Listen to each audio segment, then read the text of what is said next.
या मोहम्मद पैगंबराने वयाच्या 50व्या वर्षी एका 6 वर्षाच्या मुलीशी लग्न केलेलं आहे.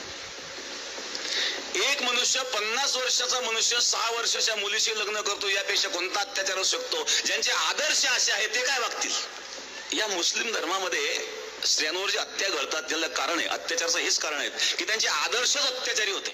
পৃথিবীর সকল মুসলিম পুরুষ নারীকে আমরা একাধিক হাদিস পেশ করে বলতে চাই, মনে রাখবেন পৃথিবীতে যেই হোক না কেন, হিন্দু মুসলমান বৌদ্ধ খ্রিস্টান, যে কোনো মানুষ যদি রাসূল সাল্লাল্লাহু আলাইহি সাল্লামের উপরে কটু মন্তব্য করে বা তারপরে ব্যঙ্গ করার কোনো পদক্ষেপ গ্রহণ করে তাহলে সে হত্যার যোগ্য মর্মে একাধিক হাদিস রয়েছে বুখারী মুসলিম ও অন্যান্য গ্রন্থে।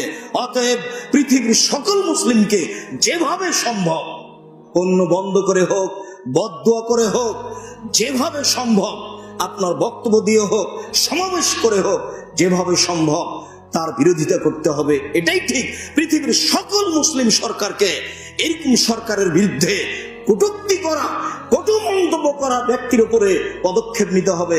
এটা পৃথিবীর প্রত্যেকটা মুসলমানের উপরে দ্বীনি দায়িত্ব, ধর্মীয় দায়িত্ব।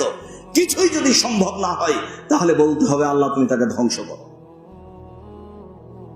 কোনটাই যদি সম্ভব না হলে তাহলে মানুষকে এই পর্যন্ত বলতে হবে, সম্মানিত দ্বীনি মুসলিম ভাই বোন, একাধিক হাদিস রয়েছে জুমার খুতবা, আমরা গত জুমায় বিস্তারিত বলেছিলাম, কিন্তু সেগুলো হয়তোবা রেকর্ডিং হয়নি, যার জন্য আমরা অবগত হতে পারছি না। আমরা আজকের আলোচনায় আপনার কাছে যেটুকু পেশ করলাম তাতে খুব অবগত হলাম যে মানুষ যদি রাসূল সাল্লাল্লাহু আলাইহি ওয়াসাল্লামের উপরে কটু মন্তব্য করে তাহলে সে বেঁচে থাকার হক রাখে কিনা আমাদের কাছে খুব স্পষ্ট মর্মে আমরা সরকারের কাছে দাবি জানাবো, সম্ভব আমাদেরকে ততটুকু করে যাব। আমরা বলবো শেষ পর্যন্ত আল্লাহ তুমি এরকম মানুষকে ধ্বংস করো। আমাদের একটা পথ আছে, আমরা তো মুখে বলতে পারি। রাসূল সাল্লাল্লাহু আলাইহি ওয়াসাল্লাম যে জিনিসটা পাবেন নিশ্চিত, সেই জিনিসটার ব্যাপারে সারা পৃথিবীর মানুষকে দোয়া করতে বলছে। তা আমরা এটা তো একটা দ্বীনি জিম্মেদারি মর্মে এরকম লোকের ধ্বংস কামনা করা আমাদের জন্য জরুরি। অতএব আল্লাহ, আমরা সাধারণ মানুষ, এদেশে বসবাস করি, আমরা অসহায় নিঃস্ব অবস্থায় থাকি, তুমি আমাদের মনের এই আবেগকে কবুল করো।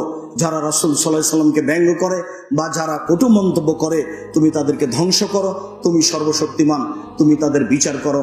যেভাবে তোমার কাছে পৃথিবীর মানুষকে দেখানোর জন্য বিচার করা সহজ, তোমার কাছে সবই সহজ।